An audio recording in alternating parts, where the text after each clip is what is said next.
Sud Radio, le 10h midi, les médias. L'invité du jour. Et l'invité du jour, c'est Norbert Tarrer. Bonjour Norbert. Bonjour à tous. Merci d'être avec nous. On vous avait reçu l'année dernière lors de la première saison. Vous faisiez partie de nos premiers invités. Vous revenez tous les vendredis soirs sur Sister. Commis d'office, vous allez encore faire souffrir des nuls en cuisine. C'est d'abord eux qui me font souffrir, et après je les fais souffrir. Enfin, c'est une gentille souffrance, on va dire. Alors, quand on tape votre nom sur Google, arrive en premier recettes. Donc, ce sont vos recettes qui sont les plus recherchées. Après, il y a Père, c'est votre histoire avec votre père que vous avez raconté nombreuses reprises. Après, il y a Taille. Ça, je ne sais pas pourquoi les gens veulent toujours savoir combien mesurent les... parce que la télé, on ne sait jamais avec la télé. Ils pensent que je suis un géant, et la première réflexion quand les gens me voient en public... C'est vrai, t'es petit. Je suis petit. Mais je suis moins gros, ça me fait plaisir. mais bon, après, alors, ça fait combien en taille ? En taille, ça fait un 78. Oh, c'est pas mal. C'est pas mal.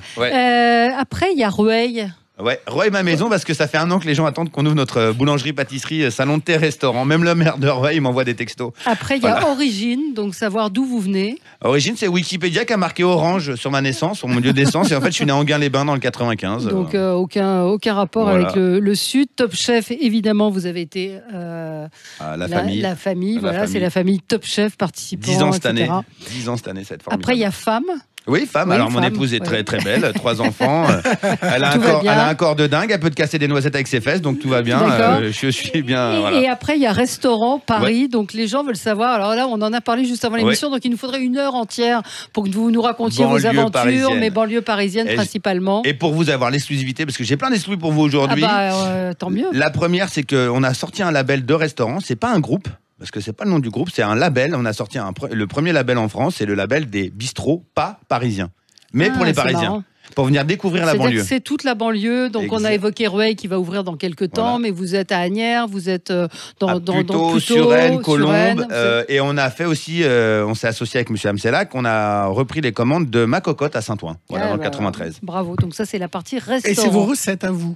Alors, exactement. C'est quoi votre rôle ? Parce que vous n'êtes pas dans la cuisine, vous êtes un peu comme Alain Ducasse. Non. Vous êtes le Alain Ducasse des bistrots pas parisiens. Écoutez, c'est très simple. De toute façon, moi, je me suis beaucoup inspiré de Cyril Lignac, parce que j'ai travaillé à ses côtés. Donc, Cyril, quand il a eu l'essor avec Oui Chef, il a dû se développer. Et quand on se développe, le plus dur, c'est de faire aux autres. Donc, moi, il me fallait des chefs de haute voltige. Donc, on a été prendre les meilleurs chefs qu'on a sur la place de Paris, qui ont bien voulu aussi travailler avec moi, parce que c'est dur de travailler dans l'ombre de quelqu'un qui est un peu atypique, à foutre un saumon, lave-vaisselle, c'est clair que des fois ça fait peur aux cuisiniers. Et en fait, de là, ils ont une ordre de mission, c'est que chaque restaurant a son type de cuisine. Bistrot, brasserie, bistrot chic, on va dire gastronomique au bistrot là-haut à Kyohan. Et après, ce qui se passe, c'est que tous les mois, on change de carte. Carte courte, produits frais. Et c'est vous qui élaborez la carte avec les chefs. Alors non, j'ai toujours été très clair. Les chefs font leur carte. D'accord, et je viens les goûter avec eux. Dès qu'il y a une mise en place de la carte, je viens goûter et je donne mon intention et mon avis. D'accord. Pourquoi ? Parce qu'on a comme chaque restaurateur, on a des prix, on a des coûts. Et nous, on a des prix très faibles par rapport au marché. On est à 29,90 par exemple au Macaille. Et on est à 39,90 au Sapin-Lipopette, ce qui nous laisse à peu près 7,10 pour faire un menu à 29 €. Si en plus dedans, je viens les obliger à faire une cuisine contraignante, on perd les chefs. Parce qu'un chef de cuisine, c'est quand même 18 heures par jour. Et puis il a besoin de s'exprimer aussi. Donc donc il faut une cuisine bistrot. Là, par exemple, c'est Gilbert Benouda qui est au Macaille, qui lui fait des nouvelles recettes. On garde toujours le yaourt, qui est un dessert phare, qui est très léger, mais qui est énormissime. C'est quoi un yaourt, c'est un yaourt dans un siphon. Et on fait des roses des sables avec des céréales. Et dedans, on change la saisonnalité. Donc là, on est au chocolat. Mais quand on va revenir au printemps, on va avoir des fruits rouges, on a des pommes en automne et tout. Et donc mes chefs sont très heureux de collaborer avec moi parce que déjà ce sont eux qui sont les stars des restaurants, ce sont eux qui sont aussi les tauliers. Et on a un accord, on va dire moral et d'amitié, c'est-à-dire que ils font leur carte et je viens juste la goûter. Et c'est moi qui dis vraiment si on doit ajuster. Par exemple, un jour avec Gilbert, on a un problème de cheesecake et je lui ai donné ma recette de cheesecake. Je l'ai fait dans l'émission d'ailleurs, 90 degrés avec une feuille de gélatine dedans. Parce que ça va mieux tenir à la fin. On aura vraiment cette sensation un peu crémée, un peu donc voilà, c'est du conseil. Voilà. Alors il l'a adopté ? Comment ? Et il l'a adopté, ouais, parce qu'on est dans l'échange. Et autant qu'il faut savoir que mes chefs, on a un rapport assez particulier, c'est qu'on se vanne. C'est-à-dire qu'il n'y a pas cette... Il faut qu'il y ait une osmose, une entente parfaite entre vous. Voilà, Kevin qui est au Sapin-Lipopette, la dernière fois, on était avec une caméra, il m'a acheté le torchon, il m'a dit, bon, on n'a plus de plongeur ce soir, vas-y, va faire la vaisselle. Voilà. Donc ils sont un peu à votre image, c'est ce que vous êtes en train de nous dire. Il faut qu'ils déconnent un petit peu. Exactement. Il faut qu'ils supportent la vanne comme tout le monde en fait qui est autour de vous, parce que c'est en âge continu. Quand même. Exactement. La dernière que j'ai fait en date, c'est une dame qui rentre dans le restaurant. Je pensais qu'elle était enceinte. J'y vais alors, c'est pourquoi? Elle me dit non, je suis pas enceinte. Mais voilà, on fait des boulettes. Des petites gaffes. On fait des boulettes. Vous en avez d'ailleurs fait votre deuxième métier puisque vous montez sur scène. Oui. Donc vous avez un côté un peu comédien. Gilles a vu votre pièce qui s'appelle Ce n'est pas du tout ce que tu crois avec Daniel Evenou et Séverine Ferrer. Mais là, vous le dites super bien parce qu'en fait, la pièce, c'est pas du tout ce que tu crois. Ah, d'accord. On s'est fait un peu reprocher sur certaines personnes qui écrivent, des journalistes, mais le vrai titre, c'est pas du tout ce que tu crois. D'accord. C'est le mec un peu pris sur le fait. C'est pas du tout ce que tu crois. Exactement. Je suis pris sur le fait malgré moi. C'est ça le problème. C'est malgré moi. Pourquoi vous avez eu envie de monter sur scène? Écoutez, j'ai fait 3 ans de one-man show, de cuisine. Ouais. Donc en fait, je me le cache pas. Je me sers de la cuisine comme alibi. Et là, je m'en suis servi pour monter sur scène. Et j'avais toujours dit et exprimé la volonté que lorsque je lance quelque chose, c'est pas un caprice, c'est pas un effet de mode, c'est que j'irai jusqu'au bout. Le bout du bout, c'est de monter sur scène. J'ai eu des propositions de 7 pièces différentes pendant 3 ans. J'ai refusé. Et là, il se trouve que Élodie et Manu, qui sont les comédiens, mais aussi les auteurs, m'ont écrit une pièce sur mesure. Voilà. Qui est un peu dans la même veine du boulevard. Oui, du boulevard, non, mais surtout du film Very Bad Trip. Very Bad Trip, puisqu'il se réveille et il ne sait plus vraiment ce qui s'est passé la nuit d'avant. Ce qui est assez étonnant par rapport à cette pièce, c'est que c'est une des plus grosses tournées actuellement en France. Il y a plus de 68 dates et que la plupart des théâtres sont complets. Vous allez être... ce soir, vous êtes à près d'Avignon. Ouais.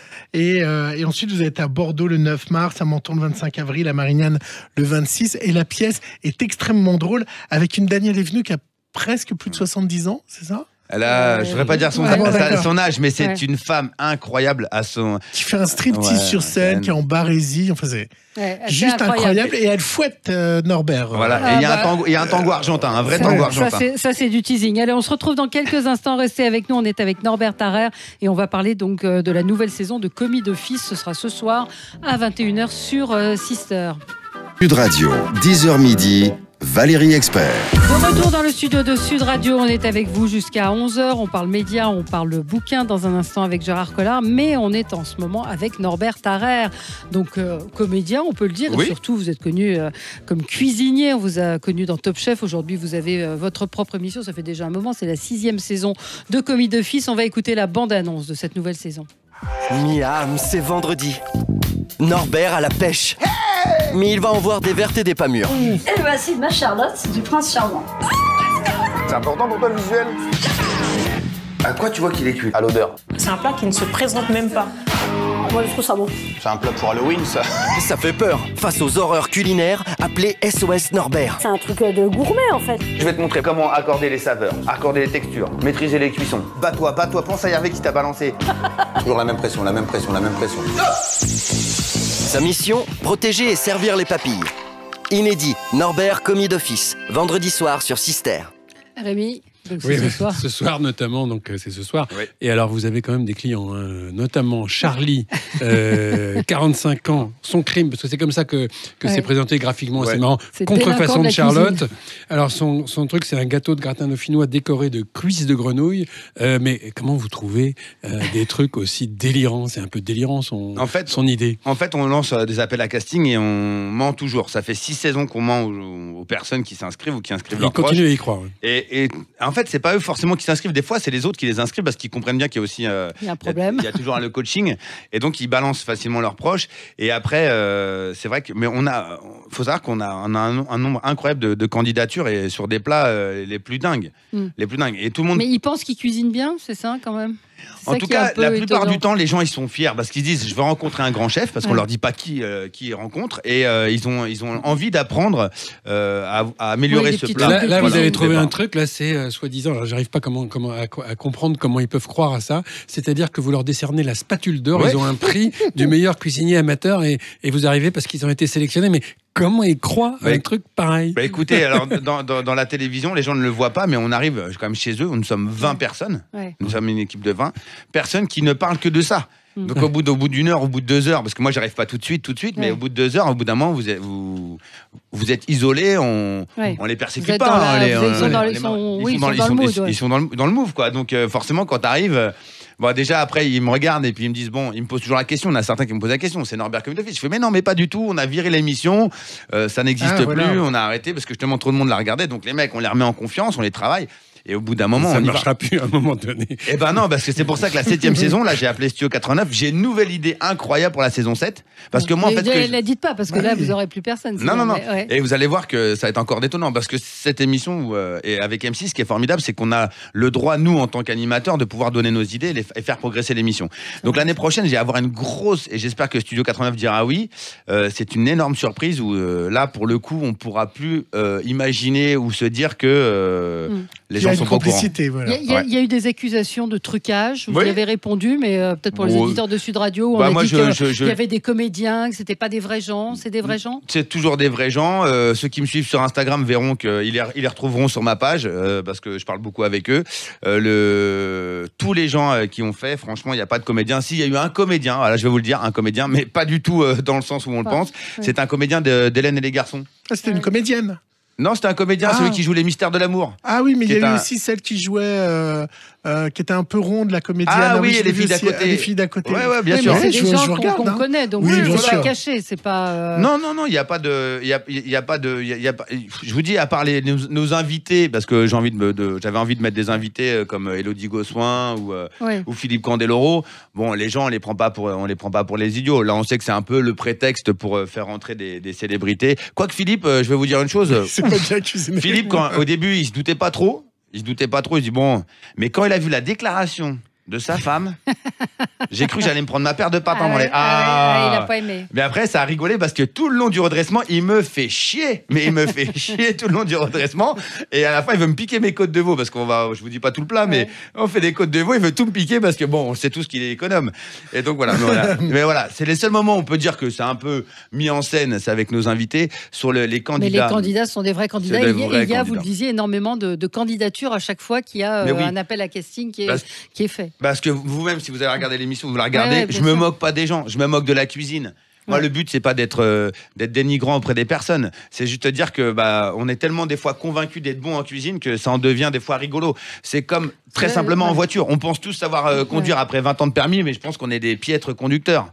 Parce qu'on se met le coude, on se gratte, on est au téléphone, on est au machin. C'est peut-être vous qui avez mauvais goût, ça se trouve, c'est très bon. Mais c'est vrai que... Peut-être, qui sait. Mais c'est vrai que le gâteau de ce soir, là, son truc, son gratin dauphinois avec les cuisses de grenouille, c'est quand même... faut aller le chercher, ce truc-là. En fait, c'est quoi? C'est que plus on est nul, plus on croit qu'on est bon, c'est ça? Non, parce que Charlie, elle a travaillé dans l'univers de la restauration. Et donc voilà, puis elle est du pays du gratin dauphinois et elle a voulu se faire ça. Et en fait, elle adore les cuisses de grenouille.